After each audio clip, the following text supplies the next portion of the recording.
শিক্ষা শুধু বইয়ের পাতায় সীমাবদ্ধ নয়, চরিত্র গঠনের শিক্ষা সঠিক জীবনের ভিত্তি। সৃজন বিদ্যানিকেতন সেই আলো ছড়িয়ে দিচ্ছে আমাদের শিশুদের মাঝে। অনেস্টি হচ্ছে সততা। আজ আমরা শিখব সততা মানে কি। সততা মানে হচ্ছে সত্যকে নিজের মধ্যে ধারণ করা, নিজেকে সত্য হিসেবে সব জায়গায় প্রমাণ করা, এবং সেই কাজ আমরা যে প্রতিটি মোরাল ক্লাসে শিশুদের শেখানো হয় নীতি নৈতিকতা, সততা, সহমর্মিতা এবং দায়িত্ববোধের মূল্য। মিথ্যা বলা মহাপাপ।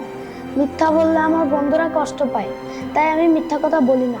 আমার কাছে মনে হয় সাহায্য করা একটা বড় কাজ। সাহায্য করলে মানুষ খুশি হয়।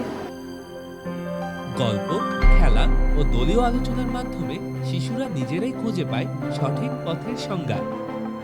তাহলে তোমরা যে বুঝতে শিখেছো এবং জানতে শিখেছো যে আমাদেরকে সৎ থাকতে হবে, সৎ কথা বলতে হবে, সত্য কথা বলতে হবে, সৎ পথে চলতে হবে, এটা বুঝে নিজের মধ্যে ধারণ করে তোমরা যে এটা উপলব্ধি করতে পেরেছো, এটাই হচ্ছে আমাদের সবচেয়ে বড় পাওয়া।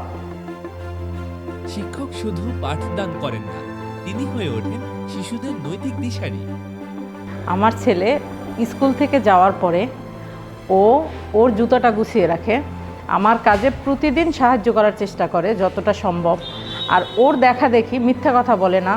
ওর দেখা দেখি আমার মেয়ে 3 বছর বয়স, ও শিখে গেছে যে মিথ্যা বলা যাবে না, এই কাজ করা যাবে না। এই জন্য আর এই টোটালটা সম্ভবই হয়েছে টোটাল মোরাল ক্লাসের জন্য এই স্কুলের। সৃজন বিদ্যানিকেতন, যেখানে শিক্ষা মানে শুধু জ্ঞান নয়, সঠিক চরিত্র গড়ার অঙ্গীকার।